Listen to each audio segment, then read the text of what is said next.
ಮತ್ತೊಂದು big shock ಎದುರಾಗಿದೆ. ಚಿನ್ನಸ್ವಾಮಿ ಕ್ರೀಡಾಂಗಣವನ್ನ ಸ್ಥಳಾಂತರಕ್ಕೆ ಈಗ ಪಟ್ಟು ಹಿಡಿಯಲಾಗ್ತಾ ಇದೆ. ಕಾರಣ ನಗರದ ಮಧ್ಯಭಾಗದಲ್ಲಿ ಕ್ರೀಡಾಂಗಣ ಇದೆ. ಇದರಿಂದಾಗಿ ಭದ್ರತೆ ಕೊಡಬೇಕು ಅಂತೇಳಿ ಬಂದಾಗ ಸಾಕಷ್ಟು ಭದ್ರತಾ ಸಿಬ್ಬಂದಿ ಬೇಕಾಗುತ್ತೆ ಅನ್ನುವಂಥ ಕಾರಣಕ್ಕೆ ಸಿಎಂ ಸಿದ್ದರಾಮಯ್ಯನವರು ಮೊನ್ನೆ ಕೊಟ್ಟಂತ ಒಂದು ಸ್ಟೇಟ್ಮೆಂಟ್ ಈಗ ವ್ಯಾಪಕ ಚರ್ಚೆಗೆ ಕಾರಣ ಆಗ್ತಾ ಇದೆ. ಮೋದಿಗೆ ಕಬ್ಬನ್ ಪಾರ್ಕ್ ವರ್ಕರ್ಸ್ ಕಡೆಯಿಂದ ಅಸೋಸಿಯೇಷನ್ ಅಧ್ಯಕ್ಷರಿಂದ ಒಂದು ಪತ್ರ ಹೋಗಿದೆ. 18.5 ಎಕರೆ ಇರುವಂತ ಕ್ರೀಡಾಂಗಣ ಆರ್ಮಿ ಪ್ರಾಪರ್ಟಿ ಇದು. ಈ ಚಿನ್ನಸ್ವಾಮಿ ಕ್ರೀಡಾಂಗಣವನ್ನ ವಶಪಡಿಸಿಕೊಳ್ಳಿ ಅಂತೇಳಿ ಪತ್ರ ಬರೆದಿದ್ದಾರೆ. ಪ್ರಧಾನಿ ಮೋದಿ ಅವ್ರಿಗೆ ಹೋಗಿರುವಂತ ಪತ್ರ ಇದು. ಪ್ರಧಾನಿ ನರೇಂದ್ರ ಮೋದಿ ಅವರಿಗೆ ಪತ್ರ ಬರೆದಿರೋದು ಉಮೇಶ್ ಅವರು.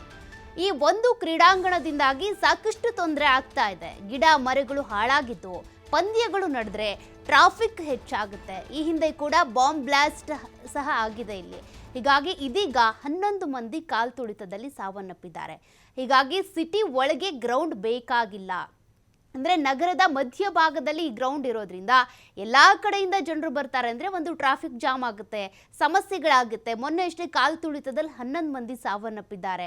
ಇನ್ನು ಏರ್ಪೋರ್ಟ್ ಪಕ್ಕದಲ್ಲಿ KSCAಗೆ ಸೇರಿದಂಥ 100 ಎಕರೆ ಜಾಗ ಇದೆ, ಅಲ್ಲಿಗೆ ಸ್ಥಳಾಂತರ ಮಾಡಿ ಅಂತೇಳಿ ಪತ್ರದ ಮೂಲಕ ಮನವಿಯನ್ನ ಮಾಡಿಕೊಂಡಿದ್ದಾರಂತೆ. ಈಗಾಗಲೇ ಇದಕ್ಕೆ ಸಂಬಂಧಪಟ್ಟಂತೆ ಸಿಎಂ ಸಿದ್ದರಾಮಯ್ಯನವರು ಕೂಡ ಮೊನ್ನೆ ಒಂದು ಸ್ಟೇಟ್ಮೆಂಟ್ ಕೊಟ್ಟಿದ್ದಾರೆ. ನಾವು ಪರಿಶೀಲನೆ ಮಾಡ್ತಾ ಇದ್ದೀವಿ ಇದಕ್ಕೆ ಸಂಬಂಧಿಸಿದಂತೆ ಅಂತ. ಯಾಕೆಂದ್ರೆ ಮೊನ್ನೆ ಆದಂತ ಒಂದು ದುರಂತಕ್ಕೆ ಕಾರಣ ಏನು ಅಂದ್ರೆ ಭದ್ರತಾ ಸಿಬ್ಬಂದಿಯ ಕೊರತೆ ಎದ್ದು ಕಾಣಿಸ್ತಾ ಇತ್ತು. ಎರಡೆರಡು ಕಡೆ ಕಾರ್ಯಕ್ರಮ ಅಂತಾರೆ, ಆದರೆ ಅಲ್ಲಿ ಬೇಕಾಗಿರುವಂಥ ಭದ್ರತಾ ಸಿಬ್ಬಂದಿನೇ ಇರಲಿಲ್ಲ. ಭದ್ರತಾ ಸಿಬ್ಬಂದಿ ಕೊರತೆ ಆಗುತ್ತೆ ಅಂತ DCP ಅವರು ಪತ್ರದಲ್ಲಿ ಮೆನ್ಷನ್ ಮಾಡಿದ್ರು ಕೂಡ ನಿರ್ಲಕ್ಷ್ಯ ವಹಿಸಿ ಎರಡೆರಡು ಕಡೆ ಕಾರ್ಯಕ್ರಮ ಮಾಡಿದ್ರು. ಸದ್ಯ ಈಗ ಚಿನ್ನಸ್ವಾಮಿ ಕ್ರೀಡಾಂಗಣ ಈ ನಗರ ಮಧ್ಯಭಾಗದಲ್ಲಿ ಇರೋದೇ ತೊಂದರೆ. ಒಂದು ಟ್ರಾಫಿಕ್ ಕಿರಿಕಿರಿ ಆಗ್ತಾ ಇದೆ, ಅಲ್ಲಿರುವಂಥ ಪರಿಸರಕ್ಕೆ ಹಾನಿ ಆಗ್ತಾ ಇದೆ.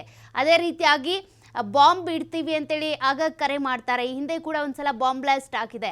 ಮತ್ತೆ ಏರ್ಪೋರ್ಟ್ ಪಕ್ಕದಲ್ಲಿರುವಂಥ 100 ಎಕರೆ ಜಾಗ ಏನಿದೆ ಅಲ್ಲಿ ಈ ಕ್ರೀಡಾಂಗಣವನ್ನು ಶಿಫ್ಟ್ ಮಾಡಿದರೆ ಒಳಿತು, ಎಲ್ಲ ರೀತಿಯಲ್ಲೂ ಕೂಡ ಅನುಕೂಲ ಆಗುತ್ತೆ, ಯಾವ ಸಮಸ್ಯೆಗಳು ಆಗಲ್ಲ ಅಂತೇಳಿ ಪತ್ರವನ್ನು ಬರೆದಿದ್ದಾರೆ.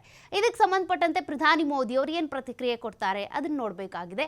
ಸಿದ್ದರಾಮಯ್ಯನವರು ಕೂಡ ಸ್ಟೇಟ್ಮೆಂಟ್ ಕೊಟ್ಟಿರೋದ್ರಿಂದ ನೋಡೋಣ, ಇದಕ್ಕೆ ಸಂಬಂಧಪಟ್ಟಂತೆ ಪರಿಶೀಲನೆ ಆಗ್ತಾ ಇದೆ ಅಂತ ಹೇಳಿರೋದ್ರಿಂದ ಏನೆಲ್ಲ ಡೆವಲಪ್ಮೆಂಟ್ಸ್ ಆಗಬಹುದು ಅಂತ. ಅಲ್ಲಿಗೆ KSCAಗೆ ಇದೊಂದು ಶಾಕ್. ಏನಾದರೂ ಈ ಕ್ರೀಡಾಂಗಣ ಬೇರೆ ಕಡೆಗೆ ಶಿಫ್ಟ್ ಆಗಿದ್ದೇ ಆದರೆ ನೋಡೋಣ, ಇದಕ್ಕೆ ಸಂಬಂಧಪಟ್ಟಂತೆ ಸಿದ್ದರಾಮಯ್ಯನವರ ಸರ್ಕಾರ ಏನು ತೀರ್ಮಾನವನ್ನು ತೆಗೆದುಕೊಳ್ಳುತ್ತೆ, ಪ್ರಧಾನಿ ನರೇಂದ್ರ ಮೋದಿ ಅವರು ಏನು ಉತ್ತರವನ್ನು ಕೊಡ್ತಾರೆ ಅಂತ.